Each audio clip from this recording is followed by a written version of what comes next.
Histori e pabesueshme ndoron jetë futbollisti 22 vjeçar pasi u akuzua se volli rrobat e shokëve. Bota e futbollit është ronditur pasi Mario Bruno Bentancur ka ndruar jetë. Sulmuesi 22 vjeçar pësoi atak kardiak 3 ditë më parë, ndërsa konsiderohej si një nga talentët e Uruguajit.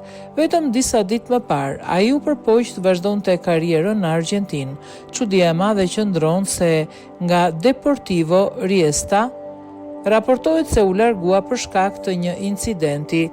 Raportohet se u largua nga kampi stërvitor pasi u akuzua se mori disa veshje që i përkisnin futbollistëve të tjerë.